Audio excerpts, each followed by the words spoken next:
Hello everyone, welcome to my new another blogs.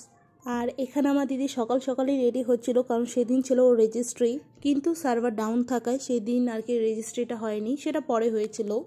যেহেতু আমাদের ওখানে গিয়ে করানোর কথা ছিল রেজিস্ট্রি ম্যারেজটা, তাই যিনি আর কি করাতেন তিনি ফোন করে দিয়েছিলেন যে আসতে না, আর এতজন লোকজন যদি যাই আর গিয়ে যদি কাজের কাজ না হয় তো তাহলে তো যাওয়াটাই বৃথা। আর আমার দিদির মেকআপও সেদিন 99% ডানই ছিল। তারপরে ঠিক করা হলো যে ওরা প্রি ওয়েডিং ফটোশ্যুট করে নিতে পারে।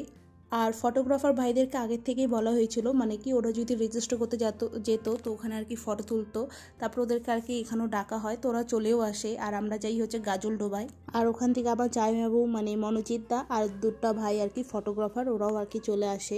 আমি চালাচ্ছিলাম স্কুটি, আর আমার দিদি ওর চুলটাকে আর কি বাঁচানোর জন্য পিছনে বসেছিল পুরোপুরি চাদর মুড়ি দিয়ে। আর ভিডিওটা যতদিনে এডিট করে আর কি শেয়ার করবো তোমাদের সাথে, ততদিন আমার দিদির রেজিস্ট্রি ম্যারেজ হয়েও গেছে।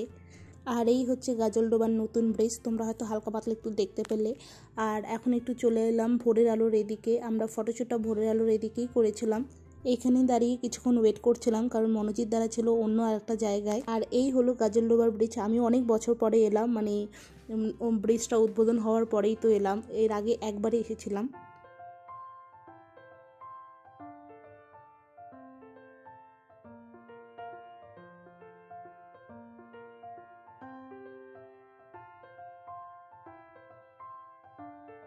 তো এই হচ্ছে আমার দিদি, ওকে কেমন লাগছে অবশ্যই তোমরা কমেন্টে জানাবে। আমার তো ওকে দারুণ লাগছিল। আর সেই দিন যেহেতু খুব রোদ ছিল, তো আগে ভাবলাম যে খাওয়া দাওয়াটাই আগে সারি। প্রায় দুপুর হয়েই গেছিলো, 1টা কি 1:30 বাজে। আমাদের বাড়ি থেকে গাজলডোবাটা সামনে হলো, মনোজিৎদাদের বাড়ি থেকে প্রায় 3 ঘন্টা রাস্তা, তো ওরাও সেরকম সকালে কিছু খেয়ে বেরোয়নি। আমরা তো অল্প করে হলেও ভাত খেয়ে বেরিয়েছি, তাই আমরা এখানে খাচ্ছি ম্যাগি। এইদিকে আমি ফার্স্ট টাইম ট্রাই করছিলাম খেতে বসে আর কি ভিডিও করা, কিন্তু সেটা হচ্ছিল না। আর এবারে শুরু হবে ওদের হচ্ছে প্রি ওয়েডিংয়ের ফটোশ্যুট। আমার দিদি সোশ্যাল ম্যারেজটা একটু লেটেই হবে, সেদিন আর কি ঘটনার চক্রে ওদের প্রি ওয়েডিং ফটোশ্যুটটা হয়ে গেল, কিন্তু সেদিন অনেক ভিড় ছিল, কারণ কি সামনেই অনেক বিয়ের ডেট ছিল। বাকি জায়গাগুলো তো পুরো ভিড়, তাই এই জায়গাটা একটু ফাঁকা ছিল, তাই এখানেই আর কি প্রথমে শুরু করা হলো। আর আমার তো খুব ভালো লাগে গাছের ফটো তুলতে, ফুলের ফটো তুলতে, তো আমি আর কি এগুলাই তুলে যাচ্ছিলাম, কারণ ওরা ওখানে শ্যুট করছিল। আমার ওখানে সেরকম কিছু কাজ ছিল না, বিকজ আমার তো টাইম পাস করতে হবে, তাই আর কি ভিডিও আর ফটো আর কি করে যাচ্ছিলাম নেচারে।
চলো, এখন এখানকার শ্যুট শেষ, আর এখন আমরা যাব আমাদের নেক্সট লোকেশনে। আর ততক্ষণ আর কি বিকেল হয়েই যাচ্ছিল, তাই আর কি তাড়াতাড়ি করা হচ্ছিল। রাস্তাঘাট ভিড় থাকে, তবুও জঙ্গল এলাকা তো বলা যায় না, দুটো মেয়ে। আর মনোজিৎ দ্বারা যাবে অন্য রাস্তা দিয়ে, কারণ ওরা যদি আমাদের সাথে যদি আসে তাহলে ওদের আরও বেশি লেট হয়ে যাবে বাড়ি পৌঁছাতে। এই নেক্সট শ্যুটটা আর কি খুব তাড়াতাড়ি করা হচ্ছিল। আর এই হচ্ছে আর কি লোকেশন। আমার তো সব থেকে এই লোকেশনটা বেশি ভালো লেগেছে, খুব সুন্দর আর কি ছিল। আর ওখানে একজন কাপল অনেকক্ষণ ধরেই করছিল, তাই ওদের জন্য আর কি ওয়েট করছিলাম যে ওদের কখন শেষ হবে।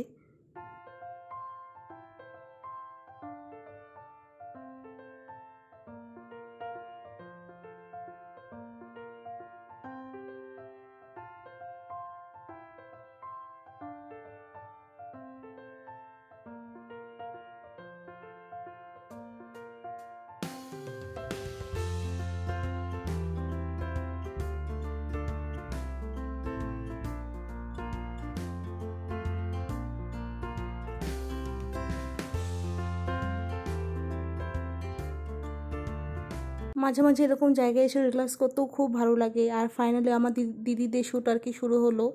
মানে আগের জন তো হচ্ছিলোই না, ওদেরকেও বলা হলো অনেকক্ষণ যে ভাই তাড়াতাড়ি করো, আমরাও তো করব।